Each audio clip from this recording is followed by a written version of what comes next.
I just witnessed my friend Dan Thurmon dazzle a crowd here in Nashville. It was awesome. Thanks. I don't know how to describe it actually, what you do, because you're motivating and you're inspiring and pushing the envelope of thinking, but you're also performing and doing all of these acrobatic things within there. So it's like a full contact motivational speech. Yeah, that's a better way to put it. So let's go to this title of your book, because you have a lot of wisdom that's kind of contrary wisdom to popular beliefs. Everybody's trying to get their life in balance and that perfect Zen moment. And you instead are saying that you want to be off balance on purpose. What does that mean? Well, that perfect Zen moment may be a nice diversion, but it's certainly not sustainable. Life is off balance, and you must be off balance in order to learn and to grow and to serve others and to accomplish meaningful goals. And so my question is, are you off balance simply in response to what's happening, or are you off balance on purpose, which means that it is intentional, that you're setting the direction for your life, driven by your sense of purpose and meaning and mission that you bring into what you do. So you're probably not a believer in each area of your life, physical, spiritual, mental, and just having equal time. Well, it's impossible to compartmentalize your life and to protect your time into each area. So what I believe is that we need to take all aspects of what we would consider success: professional success, relationships, personal health, spiritual growth, the interests and the hobbies that we deem most relevant and enjoyable, and find ways to integrate those. So it's not work-life balance so much as integration and creating an environment, designing a life where they support each other. Well, another one of your pieces of wisdom in this book is you must let go to get a grip. What does that mean? It really is about being able to disengage from the ideas or the issues or the projects or the conditions, whatever you might be dealing with at any moment, the things that are out of your control. I mean, when you take action to a point, and there is certainly a way that we can make our best effort, there also becomes a point when you have to let it go. You can no longer influence the trajectory, and that becomes very difficult to do.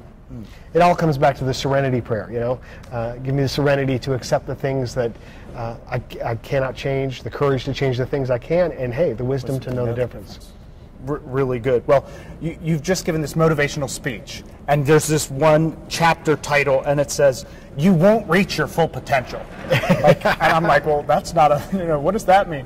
And yet you teach that that's a good thing because your potential keeps growing. Yeah. That's another thing that kind of struck me in there is potential isn't limited. It wasn't intended to be a downer, but more, like you said, an uplifting idea.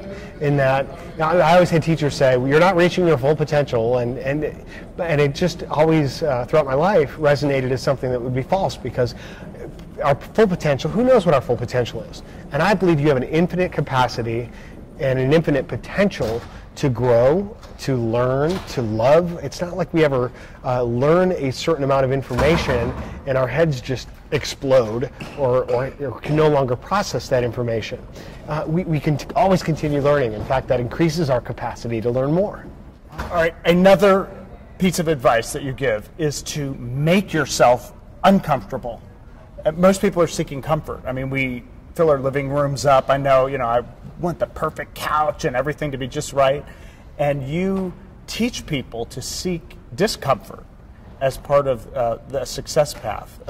Well, if you look at modeling the greats, performers, business leaders, just individuals who have inspired me and inspire multitudes of others, they're the ones who are constantly pushing themselves out of their comfort zone. It's an overused word, but it's part of being off balance on purpose, is leaning into uncertainty. And what I say is stretch into the uncertainty, and then the uncertainty stretches you, because you must make yourself, again, uncomfortable in order to grow and to experience those moments where you truly know what you value. And right when you're in those uncomfortable moments, I know a lot of people are trying to achieve something, and they just about quit right before they reach their potential.